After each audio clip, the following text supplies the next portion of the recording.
Okay. Hi, everybody. This is Elizabeth and Jeff Vaudrey, the owners of Tipple's Brews and Wines in Gainesville, Florida. Thank you all for joining us for this Tuesday's virtual wine tasting. This week, we're going to be tasting the delightful Star Lane Sauvignon Blanc from Happy Canyon, California. What a way to get into 2021. Let's all be happy. There you go. So if you have not done so already, go ahead and pop open, literally for me, your bottle of wine. I'm actually using this new product. It was a gift from a friend. You know, I normally go traditional with my Waiter's Wine Key, but this is a CO2 powered wine pop. And it would be great because what I do like about it is it's great for old corks. And of course, it's fun for new ones too. So you just give it a little squeeze of CO2 in there and boom, open. Bubbles! Yeah, right? Gives you the fun of sparkling wine with every wine you open. All right, let's get some wine in the glass where it belongs. There you go. Thank you. You're welcome.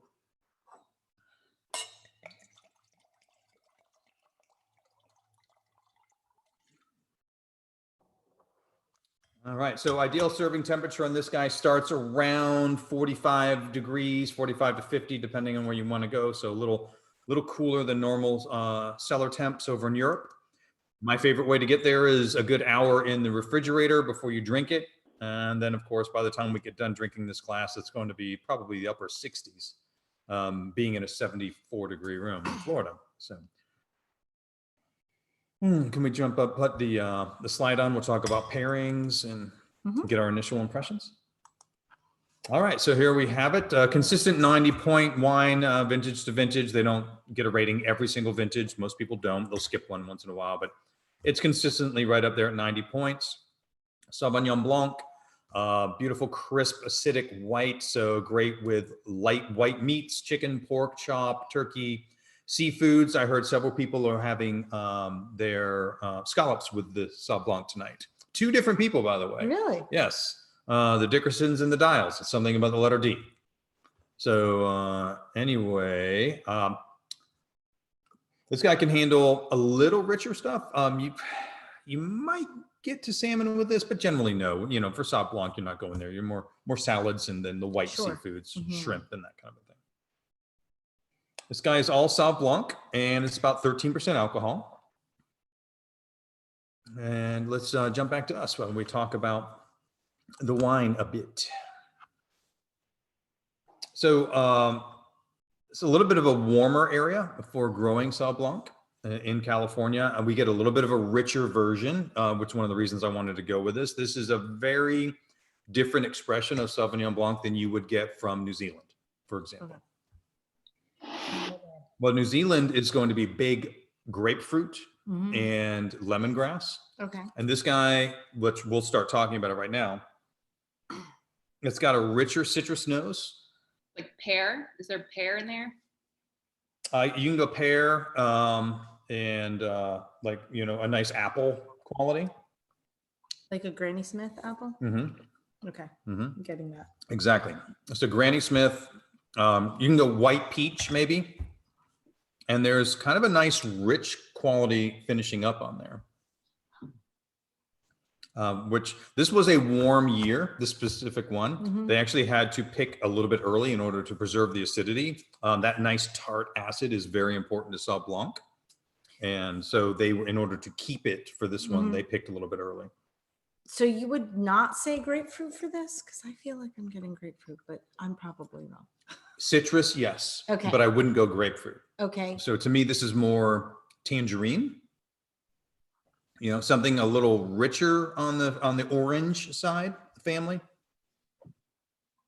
rather than that bitter tartness of a grapefruit. Okay. You know what I'm saying? Sure. So this guy's got it's a little richer, it's friendlier, and that's why. And honestly, now that I'm drinking it, I would totally go there. If you went with like a Pan Asian salmon, I think this could handle that. I think you said that last week, possibly Pan Asian salmon. That does sound familiar. Yeah. So I think you might have said that. Well, I guess I knew what I was getting into.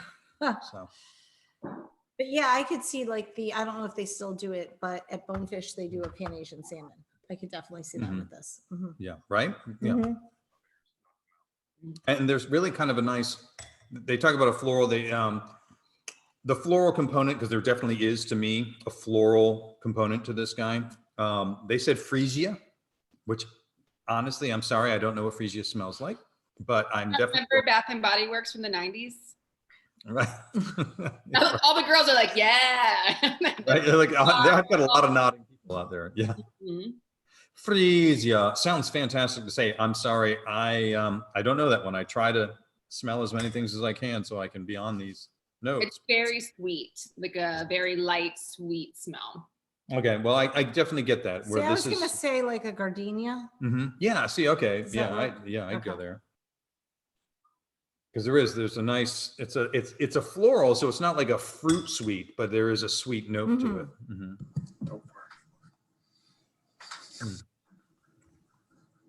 And then for the minerality side, because Sauv Blanc can have a really nice note of minerality, it can pull it through, Mhm. depending on how it's grown. It took me a minute because a lot of them from France are more slate limestone, Okay. but this guy's different from that. And Yeah, but it then is. because I because I already cheated and did studying, to me, if I say this, and I think you guys will remember this from some of the other wines we've had, this is grown in an area that has a lot of clay. Okay. And if you think of terracotta pot, like terracotta pot with that little bit of minerality, I think it blends with that citrus quality, the citrus rind in there. So to me, I'm getting a little bit of a red clay quality in the wine Yeah, as a secondary. definitely not slate. Definitely not like a slate Yeah. brisk thing. It's more, Right. it's a little richer and little, Mhm. yeah. So this is and that is kind of one of the things I wanted to cover with this guy. It's a richer version of a Sauv Blanc, but I think it has a really nice quality and can kind of work your way away from always thinking of Sauv Blanc as so tart and so acidic and lean, and this is a rounder, heavier version of Sauv Blanc. Question. Yes. How's the tannins? No. Well, the question was, it almost has like an agave honey density to it. It's almost like Is that- Chardonnay. It's like No, because that's buttery more, thicker. I And I definitely think that's do why. agree that though. Like, I definitely had that sort of like, this is way richer than I would expect, and so I definitely got like a little bit of that like Chardonnay-ish. Mhm. Yeah, it's with the floral component and everything, to me, it reminds me a little bit of a Viognier. Yes. yeah. And yeah, which Viogniers are more floral than Chardonnay, and they have a little bit more acidity than a lot of Chardonnay does, but they have that similar weight on the palate. Okay. The Sauvignon Blanc you have on tap on what was that, Stormy Point or something like that? I can't remember the name of it, but The Sea Pearl, Sea Pearl, yeah, it's like exact opposite right? Yeah, of that's this one. another But it's like, version. Yeah, but it's Which- the same wine. yeah, it's the same grape, the same but it's a grape, New but- Zealand Sauv Blanc, and it's a very different, zingy, acidic, Okay. kind of So the expression. New Zealand is grown in colder weather. Colder and this weather, one- yeah. Okay. Mhm.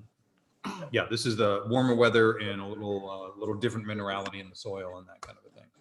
Little Not ripe. what I expected. So Right. Well, that in was a good why I way. chose In a it. good way. But Yeah, I wanted to kind of surprise people that are thinking I know what I'm getting into. We're drinking a Sauv Blanc, Right. and I wanted, I like to do that. I like to do something that'll kind of throw you a little bit of a curve, but hopefully something you'll really enjoy. So I would say where you can get, like in some areas, kind of an herby note from these things. I'm not getting a lot of herbs in this guy. To No, me, I it's, was just gonna say. Yeah. I'm not getting. yeah. herbs To me, at all. I got. If you're about to tell me they're herbs, Yeah. missed that one then. Mm-mm. No, to me, it's that kind of nice, rich citrus, apple, Mhm. and then you get to some of the floral, and then a little bit of that, that clay minerality, and that's where I'm going on this guy. For sure. But yeah, kind of and actually, the more as it warms up a little bit already, I'm getting a little more peachiness out of this guy. So it's like that citrus is, that apple is getting a little Right. richer, which is jumping up to like peach as it gets even a little richer. And I know somebody mentioned Chardonnay before. I'm not getting any buttery, oaky. No, this is Yeah. unoaked. Yeah. So this guy is unoaked, and which that's why anything you're getting there is all from just the wine and maybe a little time on its lees, which is, as the yeast falls out. The richness all comes from the wine itself, not from the oak changing it. Now, that is traditional. Almost all Sauv Blancs that you have will be unoaked. But there is a version, originated in France, but they make it in California too, called Fumé Blanc, which is Sauvignon Blanc that's been oaked. Oh, okay. And we will drink one of those. Actually, I have one in mind now that I think of it. Fumé Blanc is delicious, and it is its own thing. It's definitely worth checking out. So they changed the name of it based on the container. It's just, yeah, it's because they say it adds a bit of a smokiness Mhm. to the quality. That's the Fumé. Okay. Yeah. Robert Mondavi was, by the way, one of the first Oh. people to begin working with that in Really? California. It's true. Your friend. Hey, that's right. My drinking buddy, Yeah. Bobby Mondavi. All right, let's jump over to the slides, please. This one? Okay. Yep. Hey, look, I found a new map for wine production in the United States. So this week, here we are drilling our way down. We are down here this week. Instead of being way up here where we have been, we're down here in the Santa Barbara area. Okay.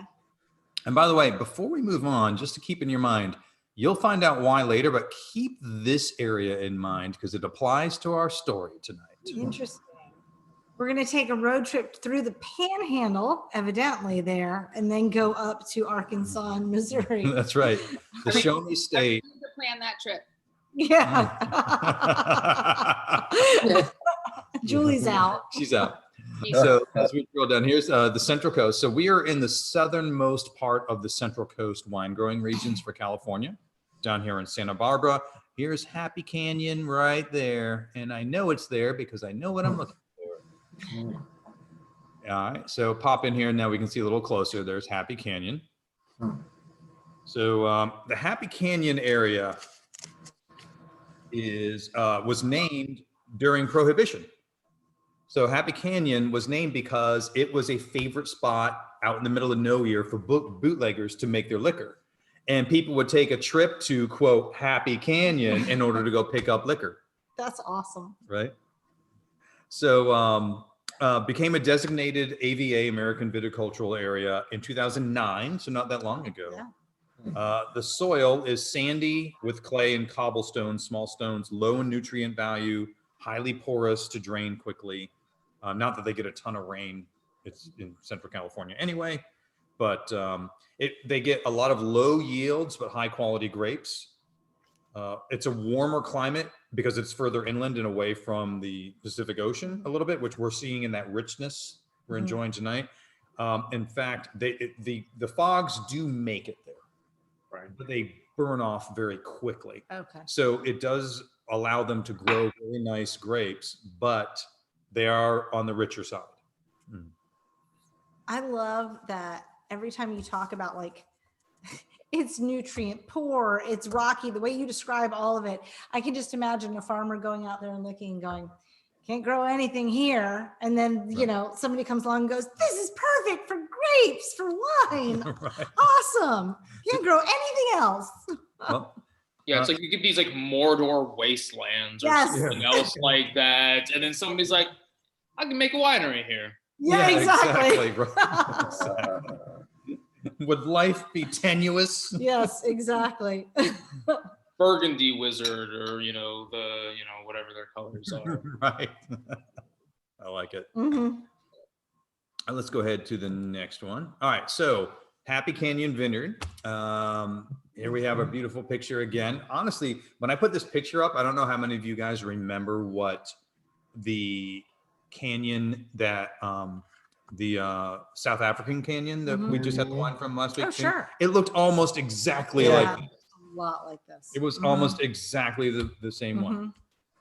So I was like, okay, I almost don't even have to change out the picture. You can tell grapes like what they like, and these areas that are arid really do work for them.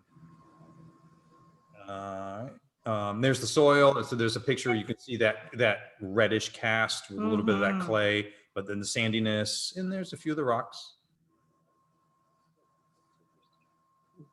The Sauv Blanc grape. The Sauv Blanc grape has kind of a great story. So it's at least 500 years established as itself. And it was first established, or first, definitely noted for use in the Loire Valley in France. Okay. Now, when we had a Cab Franc from the Loire Valley, Chinon region. So I was going to, so here we go. It was up here. I don't know if you guys, we've been drinking, we drank some here, we drank some here, we've been all around France, but we were in Loire. We had the Chinon, which is right around here. A little further inland is where they were growing this grape, but it's from the Loire Valley. Though largely used now, or at least very commonly used down in Bordeaux for white blends. They blend it with Semillon. By the way, this is kind of cool. They call it I've called it the wild child of Loire, because the name Sauvignon Blanc comes from the Sauvignon part, comes from the French word sauvage, meaning savage or wild. So because it was so close to the original grapes, the Sauvignon is the parent grape. They have no idea what it was matched with. But this was basically one of the original ones that they just began making wine from, that they just found. So this is very close to the original source of where they, I just found a grape and I made wine. So then comes Sauv Blanc, and you see Sauv Blanc has been part with, by Cabernet Sauvignon comes from Sauvignon Blanc. This white grape paired with Cab Franc makes that very intense Cabernet Sauvignon. But you see it's related to Chenin Blanc, Gruneveltliner, Verdejo. I mean, all these different grapes. So it's a very cool core grape to the wine world, and really does deserve, a lot of respect and credit for, what it means to the world. In this case, so we're talking about grape anatomy a little bit, which we always like to jump in here. We are dealing with a lot of, so because of the richness, we're getting a little more of the skin effect on this Sauvignon Blanc rather than something a little cooler grown.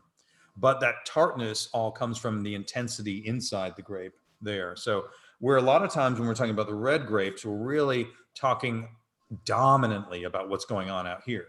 Right. And we ignore a little bit about it here, and we'll just say, well, it's got some acidity to keep it fresh, or it doesn't.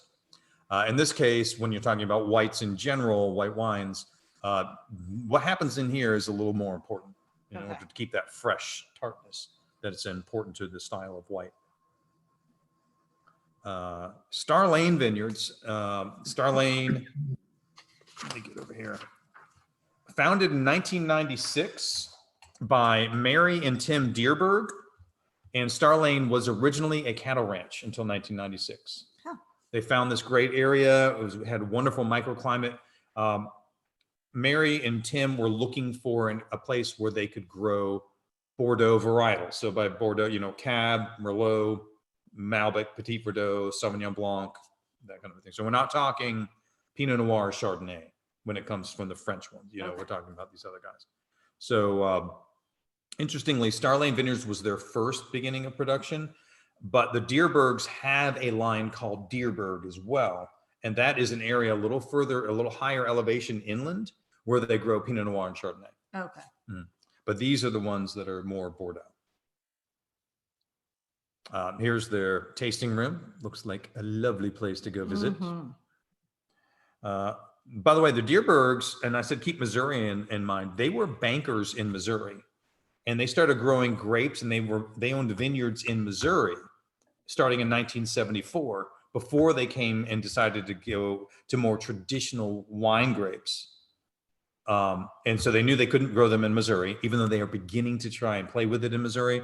In Missouri, they grow these grapes called Cynthiana and Concord. Well, we've heard of Concord grapes, those purple, sweet grapes. Right. Not a lot of complexity to them, let's say. I'm going to assume most of that was traditionally very sweet wine. Like I've seen some Concord grape wine in the store. It's sweet and not a lot of interest. It's, Okay. you know, that I'm pretty sure that's most of what they were doing, but they obviously knew something about winemaking, knew significant amount. I mean, Right. just because that's the grapes they had to work with there, Right. and wanted something more. So they went to find this place and they found the Happy Canyon. So, and they started with Star Lane, which, like I said, it was for cattle at the time. It was a dude ranch. By the way, still owned by Mary and Tim, and their children are all actively involved in it, and their grandchildren. They have pictures of them running all around the vineyard. They do have a winemaker. They're not winemakers. They're owners, and they understand the entire process, but they leave it to Tyler Thomas to actually make the wine. He also oversees all the growing and production and the entire thing. So really, it's going to be like the difference between a director and a producer in a movie. So the Deerbergs are the producers, and Mr. Thomas is the director, where you're seeing his direct hand in what we're drinking. Sure. But I think they make great wines across the board. The Star Lane brand and Deerberg are all worth seeking out. They're fantastic. So let's jump back and have a little bit more discussion about the wine, and then we'll jump onto a few more things on the presentation. So, plus I wanted to sip. So now that we've had a few more minutes with the wine, and I've told you a little bit about it, any other thoughts or questions? I think the minerality really came through with as you know, we mentioned we were making scallops, but we have put a kind of like lemon and capers and stuff like that. So it's kind of like a lighter sauce. But I was like, oh yeah, this really has a lot of fruity characteristics. Took a bite of the scallops, went back to this, and I'm like, that minerality really came through after that. And Nice. I Nice. I'm glad definitely that- think that Viognier and Verdejo type of like almost a tropicalness out of it, not quite, but like there's a little bit of that. And I think that richness, when like earlier we were like, oh, I don't know, like I know I would never confuse this with a Chardonnay, but my first sip was, oh, this is way richer than I would expect out of a Sauvignon Blanc. Where I was just like, whoa, okay, hold on. And I had to like sort of like reorient myself for a second. But it's super nice. Again, I'm glad you like it. Yeah. I'm glad it was, so it paired nicely with the scallops. Yeah. Yep. Yeah. Chris and Robin, you guys liked it. John and Myra, you guys liked it with the scallops? John is chefing it up right now. Oh, he's and making it now. Okay. Yeah. It will be good. I will just enjoy the fruits of his labor when he is done. That's right. I do love some scallops. Well, it also makes an excellent aperitif, this wine. They were really big. They were like this big. Oh, wow. Nice. Yeah. Yeah. So I will enjoy it. Excellent. All right. Well, let's, we I can do jump have back. a quick question. So you were talking about the grape and, you know, I guess the anatomy of the grape. So I'm curious because we've talked about how sometimes climate can affect the turgor and the outside of the grape. So are there certain climatic conditions that can affect the inside, more of the inside versus like the skin, which you said kind of contributes more to this kind of wine? So I was Yes. just curious. I'd say that it's a combination of what affects what inside would be more of that low nutrient soil, and making sure also that you're controlling your water and not getting too much water in the grape. So with that lower nutrient, you don't want to, otherwise you'll end up with something that doesn't have a lot of acidity left in it. The amount of time you allow it to ripen, because if you allow it to over ripen, the acidity begins to leave. And then if you get too much rain, you're going to get these very tight, plump grapes that are diluted, and the flavors are all diluted down.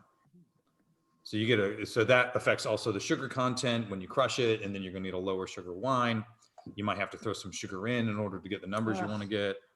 So, which is a thing at times, but it can be done well, but generally I think preferably to be avoided. So Downside of that, Jeff, adding sugar like before, like what if it's like agave or something else natural? You know, like obviously like white processed sugar is different than like sugarcane sugar, agave sugar, honey, like what is the downside besides not obviously getting like the flavor of the actual grape?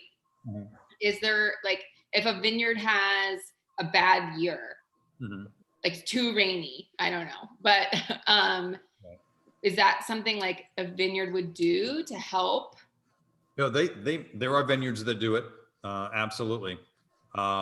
It does. And it probably, it depends a bit more or less upon the vintage that year. So they pull it in, they're going to check their gravity for starting gravity. They know at some point after they've made multiple vintages about, how much sugar they want in solution to start in order to hit their desired target range. So let's say for these guys, they're at 13% alcohol. They probably always want to be between 13 and 13 and a half. And so they know how much sugar they need to get started in that. Mostly, and the better quality wines, that's being taken care of in the vineyard where they're monitoring the grapes and they're picking at just the right time. That would be optimal. I think it's generally the less expensive wines where they're just saying, hey, here's the grapes, we bought them, crush them, here we are. Oh, we need some sugar, we're a little low, pop it in, that kind of a thing. But then they're popping in like cheap white processed sugar, probably. Probably. I'm not exactly sure which kind of sugar they use when they do that. It's not prohibited or anything, but certainly something you want to limit as much as possible, and so that you can express what you're actually trying to make. Okay. Yeah. So what is let's say you have to do that. Can you taste it actually on this end? You'll taste that difference? I think it would more express itself. It's not one of those things where you're like, oh, absolutely, you will taste X, because it's going to depend on widely on what varietal and how powerful it was, and can it hide those flavors and that kind of a thing. It's more likely to just create a wine with less complexity and interest. Okay. Because I would say that's more, or if they overdo it and they get way too much, you end up with a 16% alcohol white. It's going to be boozy, so yeah. It's just, if you don't, it depends on how you handle it. But sounds like you just stick to reds. I think they do it that way too. I think we should switch to white personally. I know he got this. He was like, yes, like I'm home. Like, why are we every week? I'm like, Brian, you're happy with this one, Brian? My white wine lover. Yes. Good. It's a great wine. It is. I was going to say, for someone who prefers a red, I am enjoying this. Good. Excellent. I am too. And I prefer red, but I think what I like about this is being educated about the different kinds of wine, because I would never leave cabs otherwise. Right. Same. So, And is the Ned a Sauvignon Blanc, Jeff? Yes. So that's that's more what I was expecting when Brian brought the bottle home and it said Sauvignon Blanc. I'm like, okay, like light, very acidic. Like I like the Ned, but isn't that one from New Zealand? New Zealand. Yes. Yeah. So that was like, then when you started talking about the difference of the two, I was like, this makes perfect sense. Like from a different region. Right. Yeah. They actually have a lighter body too. I mean, they're just not as weighty on the tongue. It's an experience. And this guy, as it's warmed up a little bit, where it gets even more peach in there. It almost, apple and peach together, to me, you could almost describe as beginning to get a little pineapple-y, like a tart pineapple. But I would throw a monkey wrench in there because I think it's not quite pineapple. It's more star fruit. And I know people don't eat a lot of star fruit, but it is more star fruit. Yeah, you should buy one once in a while, because a lot of white gets this star fruity quality, which is right in between pineapple and apple, but it's neither one of those things. We were Star kind fruit of is very South Florida. I was going to say that our South Florida people, like Robert is here, fruit stand, you get all the star fruit you want. Yeah. Right. Yeah, we were saying something similar that I was like, because I was like, yeah, it feels very, like kind of tropical-ish or melony, and I couldn't quite put my finger on it. But yeah, star fruit's like 100%. Like I was just like, that's what it is. Like I kept like searching for what it was. I'm pretty sure star fruit's in season right now, because I think I saw some at the Hale Farmers Market, by the way. Oh. That one. Thanks, Robin. That's good to know. Yeah, because Star fruit. I also like a lot of think times. a little bit of mango little bit of mango. I Sure. feel like I was thinking a little bit too. of mango. Yeah, it's definitely got a tropical styling to Mhm. it, which is, I Sure. just think, a lot of fun. Mhm. But I think the star fruit is right on. It's one of those things where a lot of time, for years, actually, while I was tasting wine, I kept struggling when I had something. I was like, it's apple, it's it's pineapple, it's peachy. What is happening here? And then one time I bought star fruit for the Yeah. kids, and it was like, boom! Oh my gosh! And no one uses it in their descriptions. Right. Like, I think not enough people do it because there's a lot of times where star fruit is the best description. Not enough people have had star fruit. Right. I think it's just so unusual. Star fruit is so cool. Jeff, you showed that graphic before with all the different varieties of grapes. Are there any wineries that you know of that are like kind of testing the boundaries and mixing grapes that probably shouldn't be mixed and making wines, like kind of off the wall wineries? There are some people doing some stuff like that. Australia is where most of that is happening. That makes sense. Yeah, I mean, Australia is starting. They're kind of like what Americans did for craft beer. Mhm. They're beginning to do that in Australia with wine. They're Oh, really playing around with That's some cool very stuff. And when I find something that's really good and fun, then we'll do that. We'll look at some of those guys, because there are some blends that I've seen from Australia where they're blending like, let's do a little dolcetto with that Italian northwestern Italian grape with some Shiraz and then some Viognier, which is white.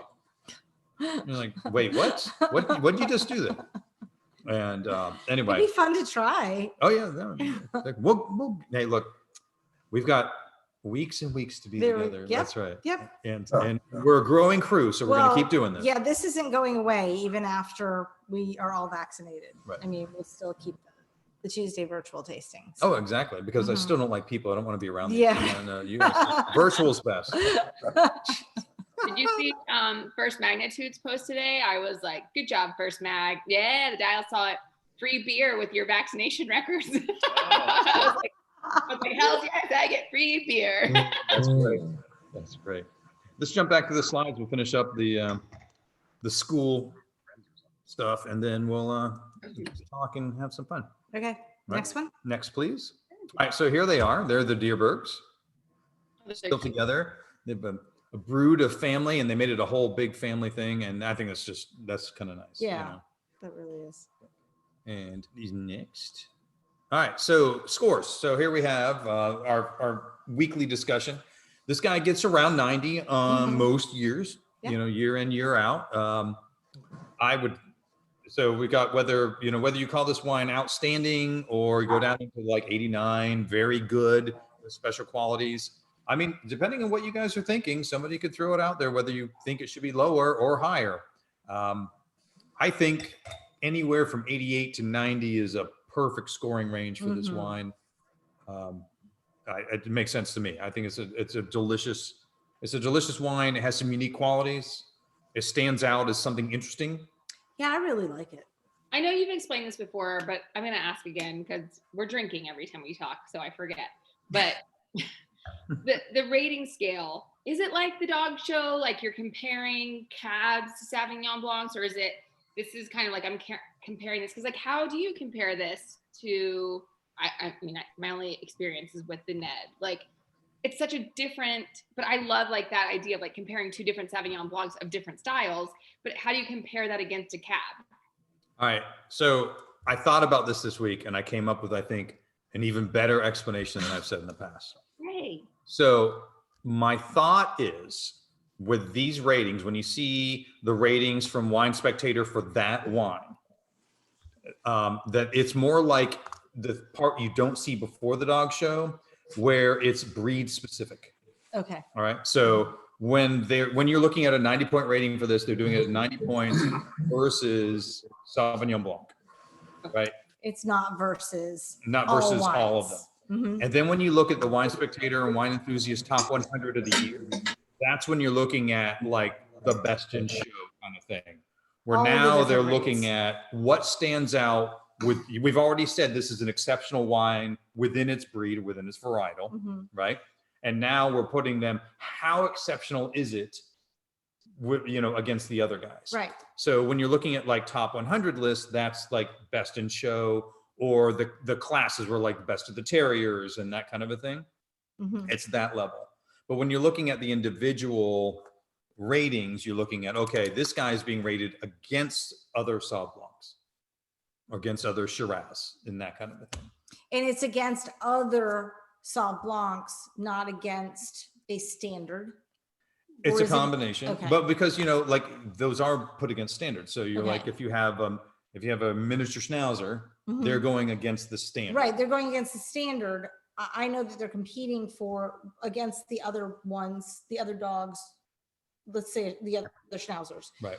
But they're saying which one is closest to the standard. Right. So this is being compared to a standard. Well, partially, yes. Okay. All right. So yes, because, and I actually kind of skipped over this one part where I was talking about flavors that you can generally expect from Sauv Blanc, but they can vary by region. So they account for the region style as well. So it's not just because there is no thing saying, hey, that is way too much grapefruit, New Zealand. No, no one Okay. says that. No, Right. New Zealand has established a style. And so when they do it, it'll be rated specifically to that New Zealand style, Okay. with a little bit of a nod also toward generalized what expectations of what, Sauvignon Blanc should be. So they take that region into account. They then do. They for take the region into okay, account. what you should be tasting from that specific region for this variety. For sure. Because if you had somebody that said, this warm growth Californian version is the way it should be, then if they drank something from New Zealand, they'd say, oh, no. Oh, right. Yeah. And they'd give it a really low rating, but because there's such different expressions. Or when you are with, back over to France and you're up in Sancerre, which is such a great place. Sancerre has a little more citrus and orangey quality to it versus the grapefruity quality of New Zealand as well. So they take the region into account for sure. Okay. Well, Jeff, don't you think they judge these wines to some extent on standalone qualities? Mm-hmm. Do you expect if you go to this region and each judge has... I would say that's part of factoring in the region specific. Yeah. Okay, here I am. Right. It's always going to be a hybrid of factors. I mean, but so when I was talking about, the breed specific versus the best in show, it's kind of the best delineation I can come up with, because a lot of this, as I've talked about, it's this coalescence of a lot of different factors, no matter what level you're in. It's the subjective art that you're judging. It is. I mean, because you're tasting this and you're saying, I know what Sauvignon Blanc tastes like from multiple regions around the world. I know what it should taste like from this area. Do I accept that that's an okay version? Because you also can't just say, oh, well, they grow really, really warm Sauv Blanc that tastes terrible here, but I'm going to give it a 90 because all the Sauv Blanc tastes terrible there. You know what I'm saying? So there is an aspect that does go against the worldwide standard, but it has to be within the range. Right. Yeah. So, okay. Because by the way, I have this new Sauv Blanc I'm going to bring in, which is German Sauv Blanc. Oh. And it is so good. I'm just thinking too that if it tastes terrible, they're not submitting it for judging. Maybe a lot of them don't. That's true, because they do have to pay to have it. This tastes awful. I think I'll pay to have this rated. Well, I'm pretty sure there are a significant number of people that pay and then say, "Okay, please don't publish that." Okay. Huh? Yeah, that would make sense. Yeah. I would guess if they get an 84, they're saying, "Let's just not talk about that." You keep the payment. We all agree not to talk about it. Is the German one you're bringing in the Pfluger wines? It is. This wine's had a few birthdays too for a white. Yes, it has. This guy, they start out with a high level of acidity, which is letting them hold out for a little bit. I think we all agree. The richness is up at where it is. It's time to drink this guy. But so yeah, don't age this another 5 years. It's time to drink it. Right. But I think it's right there, and I really like it this way. I really like it where it is. But but you're totally right, Jerry. It is the time. This is it. So now is the time. All right. Let's jump over. The best time. I'm glad you guys like it. All right. Next one. Next one, please. All right, so here we are with our wine growing regions of the world. Nobody gave it. So we're right about here. So right in the center just about this week. And next week, because that's the next slide, we're going down to here. We're going to drink Tannat next week. Nice. Uruguay. So the Tannat has become Uruguay's signature grape. So where you have Carmenere in Chile and Malbec in Argentina, Uruguay has really put their stock in Tannat, and they were totally right to do so. I think they're on a gold mine of awesomeness with Tannat. So Tannat is steak wine. It's basically, like the Caballeros were drinking it with steaks, and they were right to just keep on with it. It has a lot of similar qualities to Cabernet Sauvignon, but it has the thickest skins of any grape in the world. And so therefore it's the healthiest grape in the world because it has the most flavonoids. That's so it is the fantastic. healthiest, and you get this great tannin. It's a big grippy beastie of a wine. So that should make everybody that loves those big reds happy. So Ryan's like, Julie. Yeah. He's just like, oh, I think we're really busy next week. And I'm like, more to not for me. Thank Yeah, you. that's right. Oh my gosh. Used to make ribs, so it's okay. yes, Yeah. well, that's true. The Garzone was the New World Winery of the Year in 2019 from Wine Enthusiast. And I'll tell you, they've been killing it. But there's a great story with Garzone. It's not to be missed. Missed. He's been waiting to say that. Hey, is that like in your notes? Like, don't. And ultimate dad joke. That's right. It's one of my favorite things about Tannat, except that I love drinking it even more than I love the dad joke. But to not to be taken lightly, we are going to be drinking. I'm going to ruin you guys for it. We have two different levels of Tannat in the store. So we have the Garzone Reserva, which is about $18 a bottle, which drinks to me more like a $30 bottle cab. But we're going to skip that guy and go right to their single vineyard Badass, which is still, it's $30 a bottle. It drinks like a $60 bottle of cab. It is outstandingly delicious. And, pair it with lamb chops, spare ribs, beef stew, any kind of barbecue. It's going to be great. Big red wine lovers, rejoice. It's going to be fun. And I've been holding off on that. Are they seeing us or the thing? Why? Oh, really? Yeah. I did not know that. Mhm. Cool. Anyway, so yeah, I've been wanting to feature this wine since the beginning, and then been kind of running around, and I didn't want to jump right onto something that I thought was so cool too He soon. texted me this week and he's like, I don't think we've done Tannat. Have we done Tannat? I said, no, we definitely have not done it. So he's Yeah. like, yes. I know. I can't believe I haven't done Tannat yet, because this is one of my favorite wines to introduce people to. I do it all the time at the store, and they come in for a cab, and I say, but wait a moment.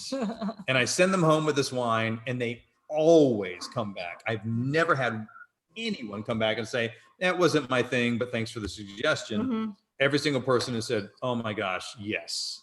Mhm. So anyway, I it's feel gonna be like fun. Jerry's our international travel expert and should plan our trip to South America for wines because we Who? learn. Me? Yeah, who, me? I'm like, yeah, come on, let's do it, honey. Yeah, we Yeah. can work something up. Between Elizabeth and I feel like our Spanish will be good enough. We can get it. I can speak, I'm fluent. Oh, yeah. Yes, My first language. Sure. I know enough to get in Yes. trouble. Yeah, Do it. that sounds good. Yeah, I've got friends in Santiago and in the Aconcagua Valley where they grow a little bit of wine, and See? we stopped there, and Perfect. yeah, we went across the border to Uruguay one time when we were at Foz do Iguaçu in Brazil, and we were lucky to get back. Oh. Here, people, Jerry, let's just plan the trip. Yeah, but sometimes you come back with less than you went over with, Yeah, I hear Uruguay is an amazing country and super safe is what I heard. So Yeah, it was actually Paraguay was the problem. Should we stop the Let's share? stop the recording. Yeah. Okay. Yeah. All right. All right. Cheers, Cheers, everyone. everybody. Thank you for Cheers, coming. y'all. Yeah, cheers. Cheers.